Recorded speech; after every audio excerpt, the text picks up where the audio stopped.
All right. In this video, I want to talk about a few things concerning the rapture.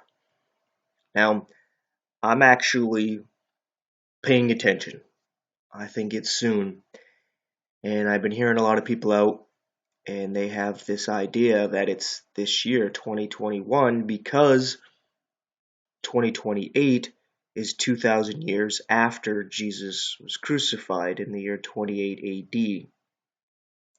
And that would mean that there is a 7 year tribulation before that, which would mean 2021 would be the rapture, and then the 7 year tribulation, and then the end.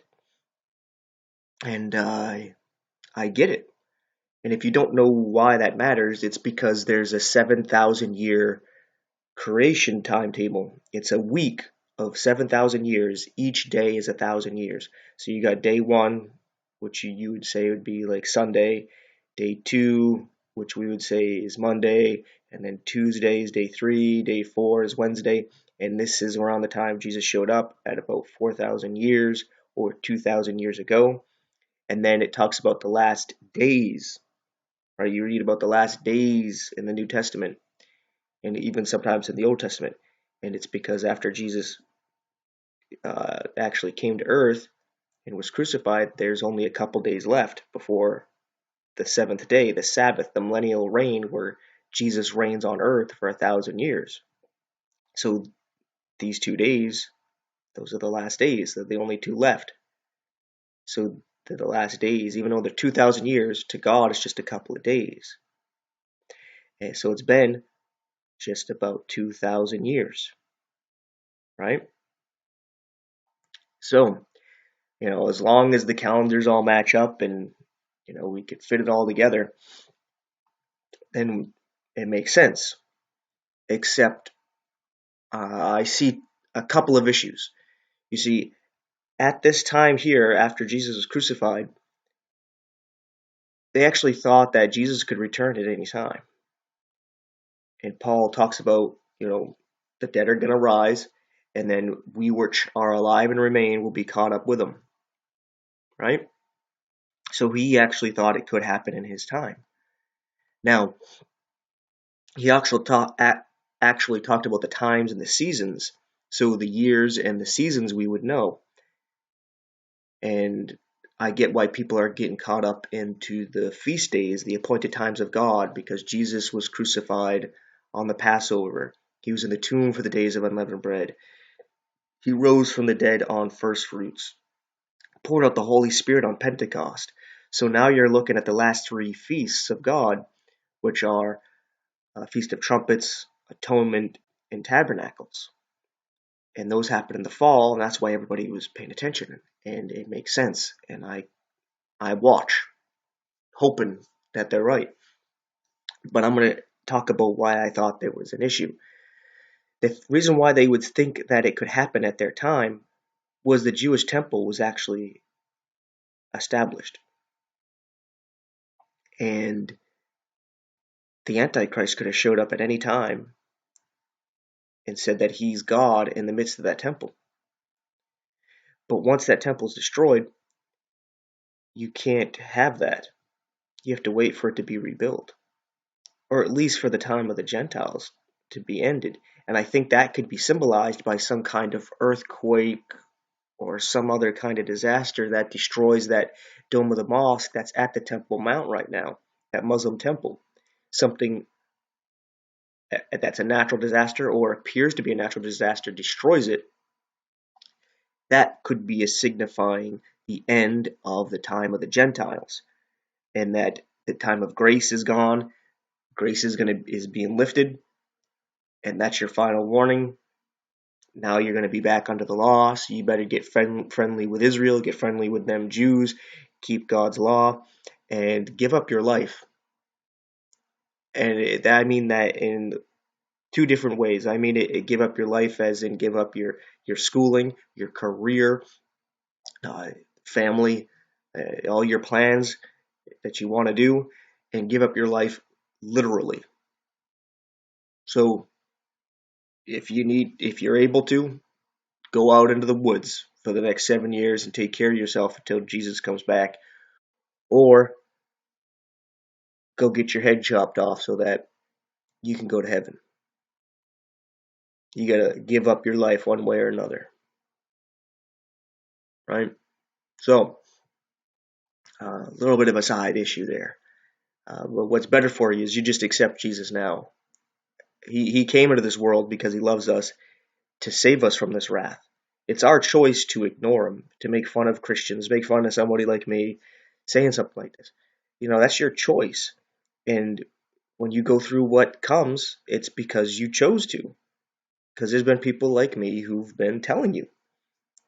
And yeah, what else do you want? Jesus is willing to trade lies with you. No matter how good you think your life is, no matter how much you love it, it's not perfect. And you have to be perfect to go to heaven. So if you're willing to just trade your life with Jesus, he puts that old you to death on that cross. And he goes to hell for you. And he gives you his life, his perfect life. So you are considered righteous before God. And you get to go to heaven. Jesus is handing out free tickets. You just got to take one. Free tickets to heaven. But you can only get in if you have a ticket. Come get one now. All you got to do is grab it. Grab it by faith. And it's your choice not to.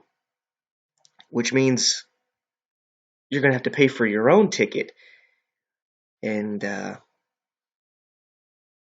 yeah, I already explained how that goes.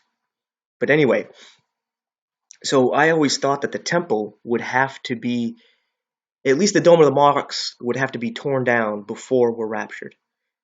And maybe even the temple would be in construction or built before the rapture.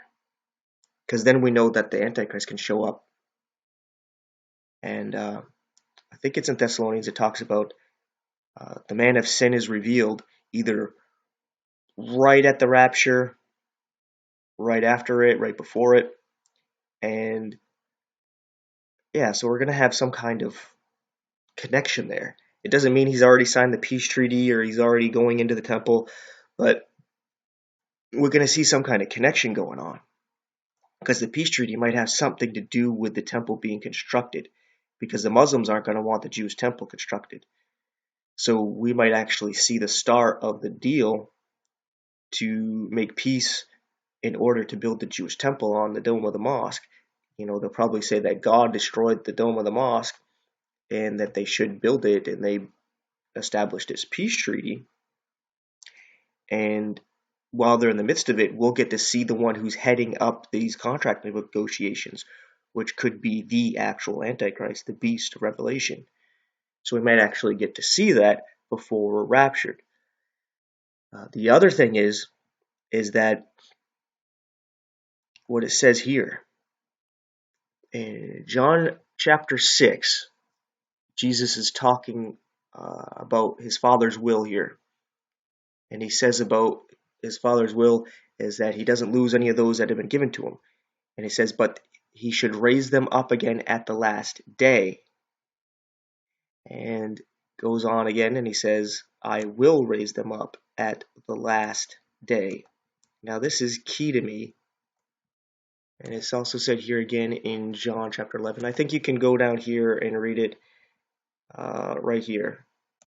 Again, Jesus says he's going to raise them up at the last day. You might say it one or two more times in chapter 6 there, I don't know. But over here in John chapter 11, concerning Lazarus, who was raised from the dead, Martha says here, after Jesus says, don't you know I'll raise him up? What are you worried about? And he's like, yeah, I know you're going to raise him up, but you're going to do it at the last day. The resurrection at the last day. I don't want to wait till the last day, Jesus. I want my brother back now. And that's what she's telling him, right? And he ends up raising him up, right? And it has to do with this last day. Last day. Kind of like I showed here. And I have another one here. I got this thing ready to zoom in a bit. So we got 2,000 years about the age of Adam, and the fathers going on there. And then we got the age of the Jews here for 2,000 years. and then we get the age of the church for 2,000 years, and then we had the Sabbath, which is 1,000 years, right? So if you look at it as a week, you got over here Sunday and Monday, Tuesday, Wednesday, Thursday, Friday, and then the seventh day God rested, right? So the thing is this considered the last day? Friday's the last day? So we'll be raised up 2021, 2022-ish, before the 7-year treaty, before the time of Jacob's trouble? Is that what goes on here? Or is this the last day? Because if this is the last day, then we gotta wait till 2028 if the time is all right, all the dates are right, and 2028 is 2,000 years after Jesus uh, died. Then if that's actually the marking point for the start of the new day, when Jesus died, if that's actually the starting point, I don't know if it really is. It could be his birth, right? Which means it should have already happened. But then again, I don't know. I'm not even sure if he was really crucified at 28 AD. It's hard to say. I mean, it makes a lot of sense from things you look into, but things are so jumbled up, it's hard to tell what is what. Uh, but anyway, I think using the stars and the moon and people being able to backtrack with the technology we got today, we can see that that was around the time that those signs happened in when Jesus was crucified. So it makes sense for 28 AD that he was crucified, and this is about 2,000 years later. But if we're raised up at the last day, what if the tribulation actually starts at the end of 6,000 years and it actually bleeds into the Sabbath? And that may seem like some kind of nonsense in the sense that it's a Sabbath rest, right? So why would it start with the tribulation? I don't know. Just thinking out loud here, because is this considered the last day? Because that's when we would be raised up, at the start of this last day. And it could be possible because the tribulation could be a symbol for getting the Jews to rest in God. Because you see, the Jews reject Jesus because they're relying on their own righteousness. They're not relying on God's righteousness. They're self-righteous. They're not resting in God. They're not truly entering into the Sabbath. They keep the letter of the law, but not the spirit of the law. So maybe that period is the start, the 7,000 years. I mean, the last 1,000 years, the millennial reign, by getting them to actually rest. And the reason why all that's going on is because they're not truly entering into that rest. While the church, by grace, is taken up right at the Sabbath. And we are actually entering into that rest because we are resting in God. We trust in His righteousness. Right? So, I don't want to dampen anybody's spirits, but it could be that. Just putting it out there that we might have another 7 years before the tribulation. And I know things look bad for a lot of people right now, and might even get worse. But probably will get worse.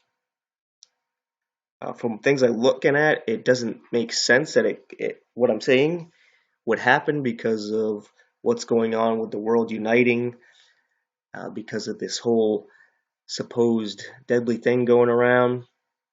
And we even got the religions coming together with this Abrahamic family house being built in Dubai over there, mixing Judaism, Catholicism, and Islam together, and Catholicism claiming to represent Christianity, and they're just bringing it all together into one church, and that could be an establishment of a new Babylon. I mean, Islam is starting to rise up and America's starting to fall. I mean, I don't see if it could last that long, but God's merciful and He can stretch things out. It really can. So, yeah. Uh, I know there's things going on with the shipment of ships being out at sea and they're not bringing in the supplies. Farmers being paid to burn up their crops, and all kinds of other things like this. Bill Gates buying up a lot of American farmland. And we can see that we could be in a period of time where there's 7 years of plenty where we're good for right now because of what we have stored. Like in the time of Egypt when Joseph ruled, there was 7 years of plenty where they stored up, but maybe we're going to eat up what's stored. And then we're going to have the 7 years of famine. So for these next 7 years, it's going to be all right. Not as good as it used to be, but we're going to have enough to last. But then as soon as that's done, rapture and 7 years of famine. And it's going to be something people see where not only do they not get the word of God, but they're not going to have actual food in the abundance that they had. And it's a judgment. But I could be wrong. I kind of hope I'm wrong. But this is just things that come to my mind. But anyway, thanks for watching and take care.